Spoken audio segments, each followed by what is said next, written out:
नमस्कार, भव्याश्री न्यूज से मैं नूपुर। किसी शायर ने क्या खूब लिखा है, जो हमने दास्तां अपनी सुनाई आप क्यों रोए, तबाही तो हमारे दिल पे आई आप क्यों रोए। जी हाँ, दर्द जब हद से गुजर जाता है तो एक कलेश का गोला बन जाता है और उस गोले को इंसान पिघलाए तो पिघलाए कहाँ, वो कंधा कहाँ है नजर नहीं आता। मगर इन दिनों एक सोशल मीडिया है जिसमें न जाने कितने कंधे हैं और इंसान अपने आंसू वहीं पे जा करके बहा देता है। लेकिन इंसान को पता कहाँ कि अपने आंसू बहाने के एवज में उन्हें क्या मिलेगा।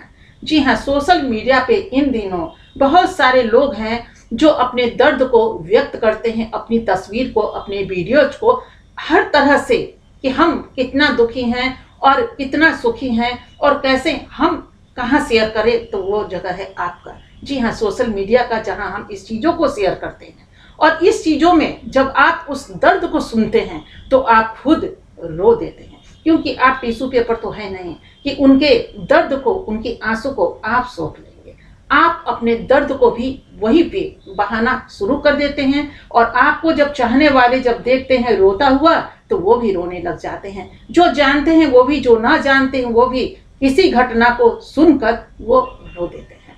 इन दिनों एक सोशल मीडिया पर एक तस्वीर वायरल हो रही है। तस्वीर क्या कहिए, वो एक कहानी है और कहानी जो है वो लव स्टोरी की है, जो आपने देखा होगा। उसकी पूरी कहानी आज हम विस्तार से आपके सामने व्यक्त करने के लिए जा रहे हैं। इसीलिए मैंने आपको कहा, जो दास्तां हमने सुनाई आप क्यों रोए। जी हाँ, यह दास्तां है आपको नेपाल की इन्फ्लुएंस विवेक पगेगा की, और ये वहां के रहने वाले हैं, लेकिन अमेरिका में इनकी मौत हो गई है। मात्र 36 वर्ष की उम्र में ब्रेन कैंसर से इनकी मृत्यु हुई है और इनकी मृत्यु हुई है 19 दिसंबर को। 19 दिसंबर को इन्होंने अपनी सांसों को खत्म कर दिया।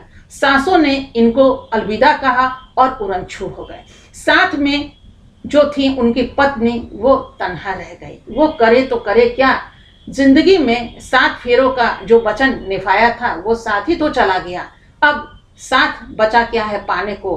पाने की जिद थी कि तुम्हें पा लेंगे, तुम्हें पा भी लिया, मगर अब खोने को बचा क्या है। चलिए इस दर्द की कहानी हम आपको स्टार्टिंग से सुनाते हैं कि आखिर इन दोनों के बीच में प्यार कब पनपा। तो नेपाल में जब ये लोग एक साथ पढ़ते थे तो विवेक जो थे वो सीनियर थे, सृजना जो थी वो इनसे जूनियर थी। दोनों एक दूसरे को देखा करते थे, बातें हुआ करती थी और इस तरह धीरे धीरे बड़े होते रहे और ये चीज 10 वर्षों का एक रिश्ता बन गया। 6 वर्ष जब ये दोनों एक दूसरे को डेट करने लगे, एक दूसरे की मन की बातों को आदान प्रदान जानने लगे, एक दूसरे को समझने लगे, और उसके बाद इन्होंने निर्णय ले लिया कि चलिए जीवन साथी के रूप में एक दूसरे को हम पाले तो तमाम उम्र एक साथ हम चल सकेंगे, जी सकेंगे एक साथ। चूंकि विचार जब मिलता है तो मन और दिल दोनों ही मिल जाता है। और उसके बाद दोनों चलना शुरू कर दिए। यहाँ से सृजना जो थी वो अमेरिका चले गई अपने पति के साथ, और विवेक और सृजना दोनों एक साथ रहना शुरू कर दिए। मगर ऐसा क्या हो गया कि दोनों की जिंदगी ही बिखर गई। जब सृजना को यह पता चला कि हमारे पति को ब्रेन कैंसर है, जब उन्होंने टेस्ट कराया तो ब्रेन कैंसर निकला, जो काफी आगे बढ़ चुका था और तीसरे चौथे स्टेज में आ चुका था। उसके बाद ये पल बड़ा भारी पड़ा। कैसे गुजारे दिन, कैसे गुजरी होगी और रात कैसे गुजर रहा होगा, ये तो शायद मोहब्बत करने वाले ही जान पाएंगे, दूसरा नहीं जान पाएगा। अगर जो प्यार करेगा तो प्यार के खोने का दर्द, उसका मर्म तो वही जान सकता है जो किसी से बेइंतहा प्यार करता हो और उसके खोने का दर्द या खोने के भय से ही उसके रूह कांप जा रहे होंगे। जी हाँ, यही रूह तो कांप रहा था सृजना का कि पति, चूंकि हर कोई जानता है जीत गए तो जीत गए, लेकिन कैंसर से जीतना इतना आसान भी नहीं है। मैं ये नहीं कहती कि बहुत मुश्किल है, असंभव तो कुछ भी नहीं है दुनिया में, लेकिन इसको हम कितना पा सकते हैं और कितना खो सकते हैं, ये समय की हार और समय की जीत पे डिपेंड करता है कि समय की मार से हम मर जाते हैं या समय को हम जीत लेते हैं और समय हम पर मेहरबान हो जाता है। लेकिन ये समय मेहरबान नहीं हुआ 19 तारीख को और सपने पूरे बिखर गए। जिस समय डॉक्टर ने कहा, चूंकि इनकी कई बार सर्जरी हो चुकी थी, उसके बाद डॉक्टर ने इनकी सांसों का एक समय निर्धारित कर दिया, 6 मंथ, 6 महीने हमारा पति जिंदा रहेगा। जी हाँ, सृजना का पति 6 महीना की सांसों को डॉक्टर ने मोहर लगा दी कि 6 महीना से ज्यादा नहीं। अब सोचिए, एक पत्नी को अगर ये पता चले कि जिसको हम बेइंतहा प्यार करते हैं और पति भी हमसे बेइंतहा प्यार करते हैं, अब जुदाई की घड़ी मात्र 6 मंथ है और 6 मंथ में दोनों अलग हो जाएंगे। हम तो जिएंगे, मर मर के जीना पड़ेगा, जो मर गया वो तो चला जाएगा, लेकिन उसकी जुदाई का असर हम पे कितना पड़ेगा ये तो वही जान सकते हैं। लेकिन 6 महीना जो उन्होंने सेवा की, उसने मोहब्बत को जिंदा रखा, उसने दिखला दिया कि देखो प्यार शायद इसी का नाम है। वो पीएचडी कर रही थी अमेरिका में, उन्होंने पढ़ाई को छोड़ दी और पढ़ाई को छोड़ करके पति की सेवा में लग गई। दिन रात उनकी सेवा की, इस उम्मीद के साथ कि हमारी वापसी हो जाएगी, यानी मेरी जिंदगी जितनी खुशहाल रूप से चल रही थी उस जिंदगी को हम वापस लेके ही आएंगे। इस जोर में, इस तौल में वो आगे बढ़ती रही, इनकी सेवा करती रही, हर पल उनके साथ उन्होंने बिताया। जितना 6 जन्म में लोग नहीं बिता पाते हैं और नहीं बिता पाएंगे, उसने 6 महीने में जिंदगी को जिया और दोनों एक साथ हर पल रहे। हर पल उन्होंने सुख और दुख को काटा। लेकिन ये डर दोनों में बना था। विवेक का ये हौसला था कि वो लौटकर उसकी वापसी होगी जिंदगी से, और हमेशा ये भी सोचती रही, कल्पना करती रही कि हमारी जिंदगी फिर वैसे ही सुनहरा हो जाएगा। मगर वक्त को ये मंजूर नहीं था और दिन पर दिन इसकी जो उम्र थी, जो सांसें थी, वो कम होती चली गई। इतना तक कम हो गया कि उनके सर के बाल जो थे वो उड़ना शुरू हो गया। और एक दिन ऐसा आया जो पूरा का पूरा सर जब खाली हो गया तो सृजना ने भी अपने बाल को कटवा लिए। आप समझ सकते हैं इस दर्द को कि जिसने बाल कटवाए होंगे शायद उसने वही खाना खाया होगा जो उसके पति ने खाया होगा, क्योंकि 2 खाना कोई मोहब्बत करने वाले खाते नहीं है। और इस कदर एक प्यार का कहिए अंत हो गया। हमें भी इस कहानी ने बहुत रुलाया, क्योंकि प्यार तो इंसान करता है और जिससे करता है उसको जब खो जाता है वो चीज हाथों से तो वो लहूलुहान हो जाता है, जिसमें लहू गिरता नहीं लेकिन दर्द बहुत होता है। वही चाहत थी सृजना की, जो पति आज इस दुनिया में नहीं, वो कैसे उस घड़ी को बिता रही होगी या बिताई होगी ये तो उसका ही दिल जाने।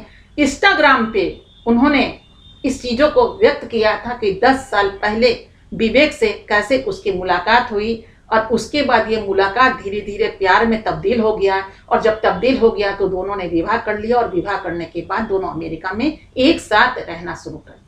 और एक साथ रहने की बस यही एक स्टोरी है, और इस स्टोरी में ये अंत नहीं है, ये तो आरंभ है। आरंभ उनके लिए जिन्होंने इसको जिया होगा, इस कहानी को पढ़ा होगा, क्योंकि आज सोशल मीडिया पे ये कहानी तो वायरल हो रहा है और इनकी तस्वीरें वायरल हो रही है, जिसमें आप देख सकते हैं उनके साथ वो सो रही है, यानी कि एक उम्मीद में कि चलिए हमारे पति हैं। पूरी चीजें जिस गतिविधि से ये कहे ना, शब्दों में हम उस प्यार को, उस दर्द को व्यक्त ही नहीं कर सकते, क्योंकि कोई शब्द तो बना ही नहीं है जिसको हम आप तक पहुंचा सके। बस यही कहना होगा कि जिसने मोहब्बत की होगी या फिर जो ये दर्द को महसूस वही कर सकता है जिसने बेहिंता किसी से प्यार किया होगा, ठीक उस तरह जिस तरह लैला ने मजनू से किया था और मजनू ने लैला से किया था। मार किसी को पड़ती और पीठ पे छाप किसी और के पड़ते और दर्द कोई और भोगता, बस वही ये प्यार होता है जो नसीब वालों को मिलता है। और अब इसी दर्द के सहारे, इसी प्यार के पन्नों का जो भी एक इतिहास रच चुकी हैं इस इतने सालों में, उसी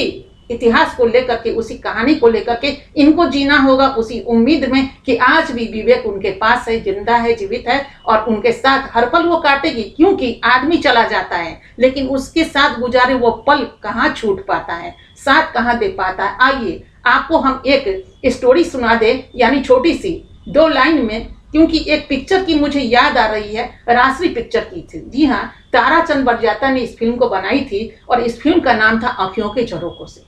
इसमें भी कुछ महीने यानी 6 मंथ की ही कहानी थी, जिस भूमिका को रंजीता और सचिन ने निभाया है। और सचिन को पता चलता है कि रंजीता को कैंसर हो चुका है और ये सुन करके और उन लोगों की इंगेजमेंट होने की भी चीजें पूरी तय हो जाती है कि दोनों को विवाह बंधन में बंधना है, जबकि दोनों महजन में भी अकेले थे, अलग अलग थे। लेकिन बावजूद इनके पिता ने उस चीजों को एक्सेप्ट किया क्योंकि उनको अपने बेटे से बहुत मोहब्बत थी। और उसके बाद दोनों का फाइनल होता है। पिक्चर तो शायद आपने देखा होगा और अगर नहीं देखा है तो इस पिक्चर को देखिएगा जरूर, क्योंकि इस पिक्चर को न जाने मैंने कितने बार देखा और जब ये पिक्चर लगी थी तो न जाने कितने लोग बीमार पड़ गए थे इस पिक्चर को देख करके। जी हाँ, इसलिए ये पिक्चर बहुत साफ सुथरी और दिल को छूने वाली है। चलिए, ये दर्द, ये कहानी जो है, जो नेपाल की कहानी है ये दोनों का, वैसे भी नेपाल काफ़ी ईमानदार है और मोहब्बत में सच में ये कहानी बहुत लोगों की कहानी मैंने सुनी है, उसमें एक कहानी आज भी एक इतिहास बनकर सामने आ रहा है। और इसी दर्द पे मैंने कुछ पंक्ति लिखी है जो नूपुर की कलम से है। आइए मैं उसको सुनाती हूँ। चाहतें नीलाम हो गई, चाहतें नीलाम हो गई, जिंदगी रेगिस्तान भूमि। ठिकाना कहाँ ढूंढे हम तुम्हें खोकर, ठिकाना कहाँ ढूंढे हम तुम्हें खोकर, सफर तमाम हो गई।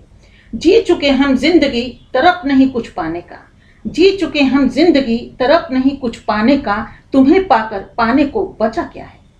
आज हम तुम्हें खो दिए, अब खोने को बचा क्या है। आज हम तुम्हें खो दिए, अब खोने को बचा क्या है। प्यार मोहब्बत उल्फत और जिंदगी सभी अधूरे थे, हमने पूरे किए।